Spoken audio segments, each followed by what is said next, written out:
5ই আগস্টের পর অন্তর্বর্তীকালীন সরকার যখন গঠিত হয়েছে, অন্তর্বর্তীকালীন সরকার চেষ্টা করছে, আমরা সরকারের নানা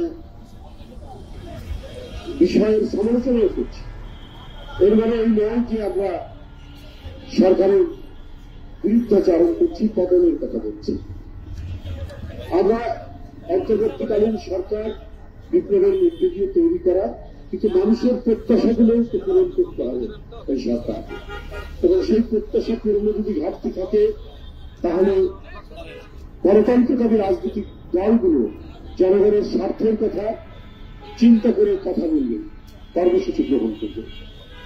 এটা অত্যন্ত সত্য কথা যে নিত্য প্রয়োজনীয় জিনিস, বিশেষ করে খাদ্যপণ্যের দাম কোনোভাবেই কমাতে পারছে না সরকার।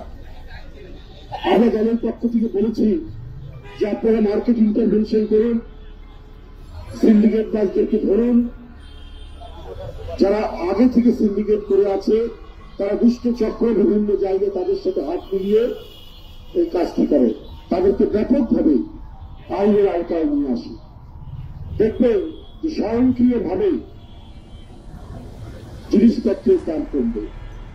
আমরা এটা বলি না যে সরকারের কোন লোক এগুলোর সাথে জড়িত, তাদের আন্তরিকতা আছে, কিন্তু তাদের উদ্যম কম, তাদের উদ্যোগ কম।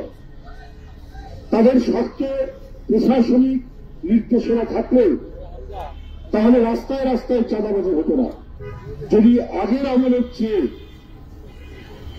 এই আমল মানুষ যদি স্বস্তি এবং শান্তিতে না থাকতে পারে তাহলে তো মানুষ হতাশ হবে। অন্তর্বর্তীকালীন সরকার আপনাদের সুফি হওয়ার দরকার নেই, আপনাদের সাবেক হওয়ার দরকার নেই।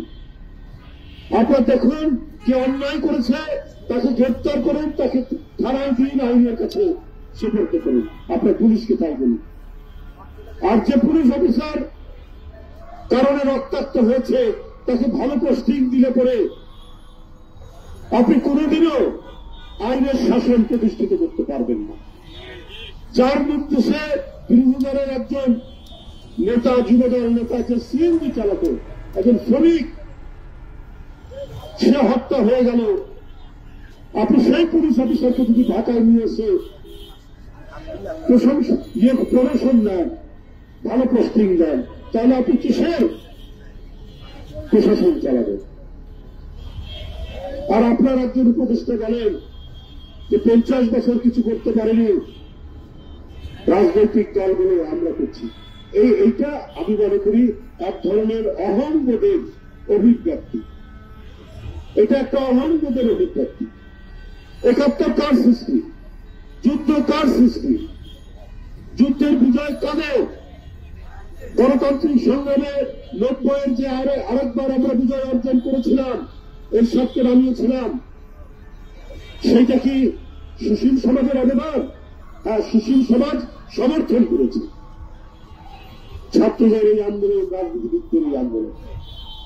ইংল্যান্ড, আমেরিকা, কানাডা, পশ্চিম ইউরোপ, সেটা তো রাজনৈতিক বিপ্লব, রাজনৈতিক আন্দোলনের মধ্য দিয়ে যেটা মানুষের জন্য কল্যাণধর্মী